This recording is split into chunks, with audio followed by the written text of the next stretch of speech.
اسلام نکاح کو پروموٹ کرتا ہے، اسلام نکاح کی ترغیب دیتا ہے، اسلام نکاح پر ابھارتا ہے امیر غریب ہر کسی کو۔ اسلام کوئی معیارات قائم نہیں کرتا، اسلام کہتا ہے بہت زیادہ شادی کرتے ہوئے مال دولت دیکھو بھی مت، اللہ تعالیٰ سے توفیق طلب کر کے آگے بڑھو، انشاءاللہ اللہ تعالیٰ تمہارے لیے آسان کرے گا۔ اللہ کے نبی صلی اللہ علیہ وسلم نے فرمایا صلاۃ حق علی اللہ عونہم، تین قسم کے لوگ ہیں جن کی مدد کرنا اللہ تعالیٰ کا حق ہے۔ ان تین لوگوں میں سے ایک کون ہے؟ الناکح الذی یرید العفاف، ایسا نکاح کرنے والا جو پاک دامنی کے لیے نکاح کرنا چاہتا ہے، اپنی عزت کی حفاظت کے لیے، اپنے شہوات کی حلال تکمیل کے لیے، حلال رستے سے اپنی ضرورت پوری کرنے کے لیے وہ نکاح کرنا چاہتا ہے۔ اللہ کے نبی نے فرمایا حق علی اللہ، اللہ تعالیٰ پر حق ہے کہ اللہ تعالیٰ ایسے بندوں کی مدد کرے۔ تو یہ اللہ تعالیٰ کو اللہ پر کوئی چیز واجب نہیں کر سکتا، اللہ نے خود اپنے اوپر یہ چیز واجب کی ہے کہ میں ایسے بندے کی مدد کروں گا۔ اللہ کے نبی صلی اللہ علیہ وسلم کے زمانے میں دیکھیے ایسا تو بہت مسئلہ تھا نہیں، اللہ کے نبی کے زمانے میں کہ کوئی کنوارا ہے اور اس کی شادی نہیں ہو رہی ہے، نارملی تو شادیاں ہو جایا کرتی تھیں آزاد لوگوں کی۔ غلاموں کا مسئلہ ہوتا تھا کہ غلام جو ہے وہ ان کے مالک ان کا نکاح نہیں کراتے تھے، ان کا یہ خیال ہوتا تھا کہ اس کا نکاح کرا دیں گے تو یہ سنبھال نہیں پائے گا اپنی فیملی کو، یا پھر جو پیسہ کمائے گا سب اپنی فیملی پہ خرچہ کرے گا تو مجھ کو کما کر کے کیا دے گا۔ تو عام طور پہ غلاموں کے نکاح کرنے میں پریشانیاں آتی تھی، ان کے مالک ان کی نکاح کے لیے راضی نہیں ہوتے تھے۔ باقاعدہ اللہ نے قرآن مجید میں آیت نازل فرمائی، اللہ نے فرمایا وَأَنكِحُوا الْأَيَامَ مِنكُمْ وَالصَّالِحِينَ مِنْ عِبَادِكُمْ وَإِمَائِكُمْ، تم میں سے جو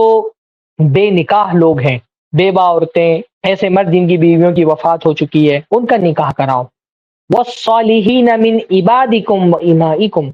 اور تمہاری جو نیک غلام ہیں، اسی طرح سے جو تمہاری لونڈیاں ہیں، ان کا نکاح کرا دو۔ اب در یہی ہے کہ یہ تو غریب ہے، کیسے اس کا نکاح کرائیں؟ تو فرمایا ان یکونوا فقراء یغنیہم اللہ من فضلی، اگر یہ غریب ہوں گے اللہ اپنے فضل سے ان کو غنی کر دے گا۔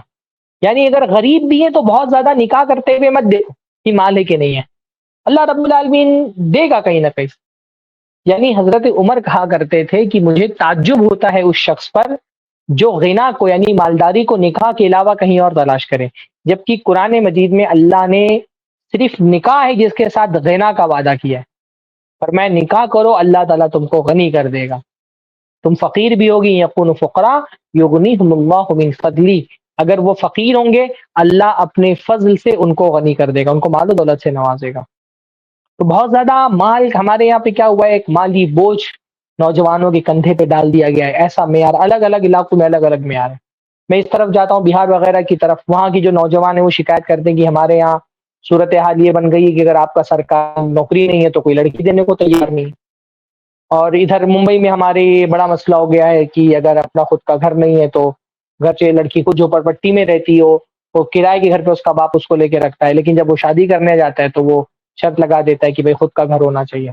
یہ خود کا گھر ممبئی میں کتنا مشکل کام ہے، کہاں سے خود کا گھر لڑکے بیچارے فراہم کر پائیں گے؟ 40 50 لاکھ میں نارمل گھر ملتے ہیں ممبئی سے باہر، ایک نوجوان آدمی کے لیے کتنا مشکل ہے اپنا خود کا فلیٹ خریدنا۔ ممبئی میں اتنے سارے لوگ کرائے پر رہ رہے ہیں، اگر آپ کی بچی کا شوہر ہے وہ بھی کرائے پر لے کر کے اگر رکھنے کی طاقت رکھتا ہے تو شادی کرو۔ ہر آدمی بول رہا ہے کہ نہیں خود کا گھر ہونا ضروری ہے۔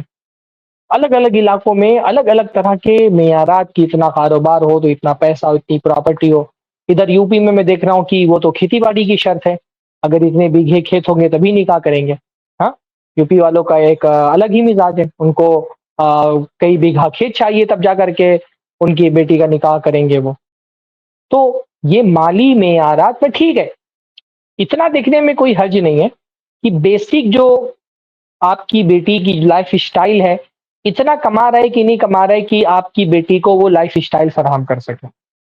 بھائی چولہا جلانے بھر کا تو کمانا چاہیے اس کو، اگر اتنا بھی نہیں کما رہا بالکل ناکارہ بیٹھا ہے تو آپ منع کر دیں تو بات سمجھ میں آتی ہے۔ اللہ کے نبی صلی اللہ علیہ وسلم کے پاس حضرت فاطمہ آئی اور انہوں نے کہا کہ مجھے معاویہ میں رشتہ بھیجا ہے تو میں کیا کروں؟ تو اللہ کے نبی صلی اللہ علیہ وسلم نے فرمایا اما معاویہ فسألوہ قوم، کہ معاویہ تو جو ہے وہ بہت غریب آدمی ہے۔ تو حضرت فاطمہ بنت قیس کا معیار جانتے تھے اللہ کے رسول، اور ان کو سمجھ میں آیا کہ بھئی معاویہ اتنے غریب ہیں کہ وہ ابھی بیوی کو سنبھالنے اور ان کا خرچہ پورا کرنے کی استطاعت ان کے اندر نہیں ہے، تو منع کر دیا۔ تو اگر اتنا بھی لڑکا بالکل بے روزگار ہے، کچھ نہیں کما رہا ہے اور آپ منع کر رہے ہیں تو بات سمجھ میں آتی ہے، لیکن لڑکا اگر برسر روزگار ہے، یا پوٹینشیل ہے اس کے اندر، صلاحیت ہے، محنت بھی ہے، اور تعلیم یافتہ ہے، ایسا ہے کہ وہ پیسہ کما سکتا ہے، تو اصل نہ پوٹینشیل دیکھنا چاہیے، اصل جائیداد نہیں دیکھنا چاہیے، بلکہ بہت مرتبہ دیکھنے میں آیا ہے کہ بہت ساری جائیداد دیکھ کر کے شادی کر دی، جائیداد جب بڑھ گئی تو لڑکے کے پاس کچھ نہیں بچا، اور ناکارہ تھا لڑکا، اور وہ بالکل زندگی بھر بوجھ بنا رہا اپنے سسرال والوں پہ۔ تو جائیداد دیکھنے کے بجائے بیسک پوٹینشیل آپ دیکھ لیں کہ ہاں بھائی ٹھیک ہے، لڑکی کی یہ ضرورت ہے، یہ آپ کی لائف اسٹائل ہے، ایسا لڑکی جی ہے، تو ایسے لڑکے سے شادی کریں جو اس کی بیسک ضرورتیں، جو اس کے کلاس کے اعتبار سے اس کی ضرورتیں ہیں، کلاس میں اس لیے کہہ رہا ہوں کہ کبھی کبھی ایک اپر کلاس کے لوگوں کی جو ضرورت ہوتی ہے وہ مڈل کلاس والوں کا شوق، اور لوور کلاس والوں کے لیے وہ عیاشی ہوتی ہے، تو ہر کلاس کی اپنی الگ الگ ضرورتیں ہوتی ہیں۔ جو آپ کی بچی کی کلاس ہے، جو اس کی لائف اسٹائل ہے، اس کی جو بیسک ضرورتیں ہیں، اگر شوہر اتنی کمائی کماتا ہے کہ ان کی ضرورتوں کی تکمیل کر سکتا ہے، اس کو کھانا پینا رہن سہن اس کی ضرورت کی چیزیں اس کو فراہم کر سکتا ہے، تو نکاح کرا دے۔ اتنے اعلیٰ معیارات قائم مت کریں کہ مطلب ہمارے یہاں یہ ہو رہا ہے کہ لڑکے کو پیر پہ کھڑا ہو جائے گا پھر اس کی شادی ہوگی، باپ نے الگ اس کی ذمہ داریاں کندھوں پہ ڈالی ہوئی ہے، باپ کا معیار الگ ہے، ماں کا معیار الگ ہے، لڑکی والوں کے الگ مطالبات ہیں، اس بیچارے کو اس کے پیروں پہ کھڑا کرتے کرتے اس عمر میں پہنچا دیتے ہیں شادی کے وقت کہ وہ اس کے گھٹنوں میں درد شروع ہو جاتا ہے۔ وہ بیچارہ میں نے دیکھا ہے، لڑکے نکاح کی عمر میں جب جا کر کے بیٹھو تو وہ لوگ بولتے ہیں لڑکا تو ڈھونڈنا پڑتا ہے، لڑکا کہاں ہے، نکاح کی مجلس میں پہچان میں نہیں آتا کہ لڑکا کون ہے، اس میں جتنے بیٹھے ہوتے ہیں وہ سارے کے سارے مرد ہوتے ہیں، تو بتایا جاتا فلاں صاحب ہے جو لڑکا ہے، ان کے بال جھڑ چکے ہیں، پیٹ باہر نکل چکا ہے، اچھی خاصی عمر 30 35 سال کی عمر اس کی ہو گئی بیچارے کی، جو اس کی جو کریم عمر تھی اس عمر میں تو اس کو بیوی نہیں ملی، اس کی بیوی کو وہ نہیں ملا، بیوی نے اس کی زندگی کا جو اصل بہار کا دور تھا وہ تو دیکھا ہی نہیں۔ تو اتنا بوجھ مت ڈالیے سماج پر، بیسک دیکھیں کہ مالی حیثیت کیا ہے اور بیسک ضرورتیں آپ کی پوری کر سکتا ہے کہ نہیں، نکاح کرا دیں۔ جتنا آپ نکاح میں تاخیر کریں گے لڑکوں کے لڑکیوں کے، اتنا زیادہ معاشرے کے اندر زنا عام ہوگا۔ ہمارا معاشرہ تقوی والا معاشرہ نہیں ہے، ہاں،